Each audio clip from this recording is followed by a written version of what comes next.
अस्सलामुअलैकुम वरहमतुल्लाहि वबरकातुहू। बच्चों, आज हम पढ़ेंगे मजमून माहौल का मुतालिया।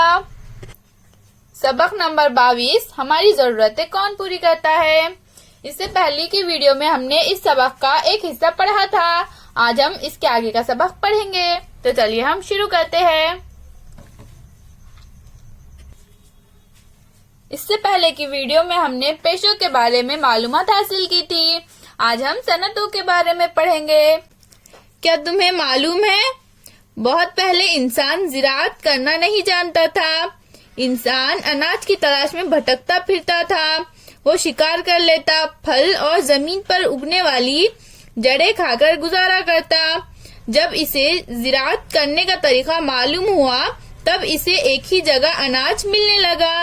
अनाज के लिए भटकते फिरने की जरूरत नहीं रही।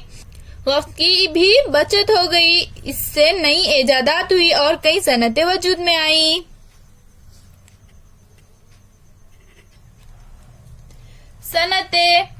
सनतों में कच्चा माल लिया जाता है और इस पर अमल करके नया माल तैयार किया जाता है। कुम्हार मटके बनाता है, ये भी एक किस्म की सनत है। मटका बनाते वक्त कुम्हार क्या करता है, क्या तुमने देखा है? यहाँ दी हुई तस्वीरें देखो। इन तस्वीरों को गौर से देखिए बच्चों। यहाँ पर कुम्हार पहले अच्छी मिट्टी हासिल करता है, फिर मटके अच्छे बने इसलिए मिट्टी में कुछ और चीजें मिलाता है। इसमें पानी मिलाकर गारा बनाता है। इसे मिट्टी को गूंदना कहते हैं। फिर उसके बाद गूंदी हुई मिट्टी चौक पर घुमाकर इससे मटका तैयार करता है। कच्चा मटका पकाकर मजबूत करता है और उसके बाद इस तरह से मटका तैयार हो जाता है।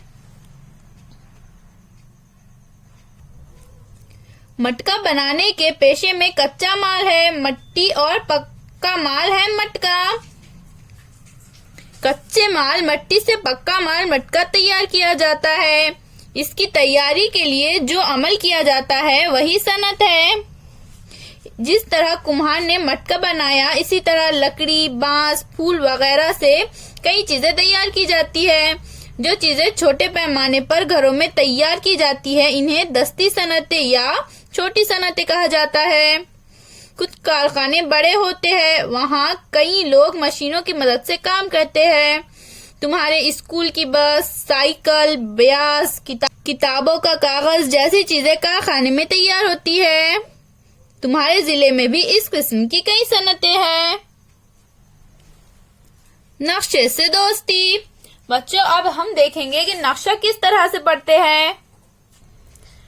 यहाँ पर बच्चों हमें एक डब्बे में इस तरह से कुछ निशानात दिए गए हैं। इन्हें अशारिया कहते हैं और इनके आगे इस तरह से नाम दिए गए हैं। मतलब बताया गया है कि इन इशारियों का मतलब क्या है। जैसे इस इशारिये का मतलब है कीमियाई खाद की सनत और इस इशारिये का मतलब है तेल की मिल। तो चलिए हम अब नक्शे में देखते हैं। तो ये नक्शा किस शहर का है बच्चों? ये नक्शा हमारे जिले परभनी का है।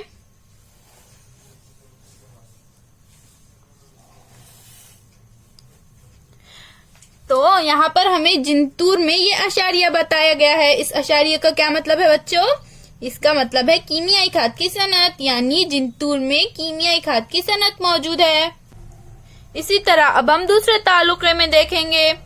तो यहाँ पर गंगाखेड़ में तेल की मिल मौजूद है। इसी तरह से बच्चों पूर्णा, पालम, सोनपेट, पाथरी, मानवत, सेलू, परभनी, इन सब तालुकों में भी छोटी मोटी सनतें मौजूद हैं।